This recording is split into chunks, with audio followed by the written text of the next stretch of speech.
ত্রয়োদশ জাতীয় সংসদ নির্বাচন নিয়ে বিরোধের জেরে ব্রাহ্মণবাড়িয়ার নাসিরনগর উপজেলায় বিএনপির দুই পক্ষের সংঘর্ষে দুজন নিহত হয়েছেন।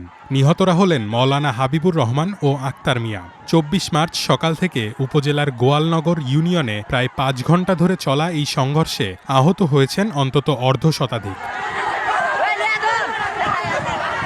স্থানীয় সূত্রে জানা গেছে, নির্বাচনে ব্রাহ্মণবাড়িয়া ১ আসনের বিএনপি প্রার্থী এম এ হান্নানের পক্ষে কাজ করেন গোয়ালনগর ইউনিয়নে বিএনপির সমর্থক রহিম তালুকদারের লোকজন। অন্যদিকে একই ইউনিয়নে বিএনপির বিদ্রোহী প্রার্থী ও উপজেলা বিএনপির বহিষ্কৃত সহসভাপতি কামরুজ্জামানের পক্ষে কাজ করেন কাশেম মিয়ার লোকজন। নির্বাচনের আগে থেকেই তাদের মধ্যে বিরোধ ছিল। নির্বাচনের সময় এ বিরোধ আরও বেড়ে যায়। এর জেরে ২৪ মার্চ সকালে উভয় পক্ষের লোকজন ট্যাটা, বল্লম, ছুরি, চাইনিজ কুড়াল, লাঠিসোঁটা ও দেশি অস্ত্র নিয়ে সংঘর্ষে জড়িয়ে পড়েন।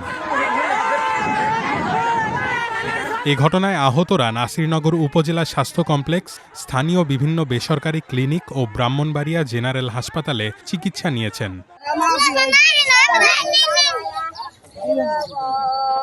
নাসিরনগর থানার ভারপ্রাপ্ত কর্মকর্তা শাহিনুল ইসলাম বলেছেন, পূর্ব বিরোধের জেরে দুই পক্ষের মধ্যে এ সংঘর্ষের ঘটনা ঘটেছে। পরিস্থিতি নিয়ন্ত্রণে এলাকায় অতিরিক্ত পুলিশ মোতায়েন করা হয়েছে।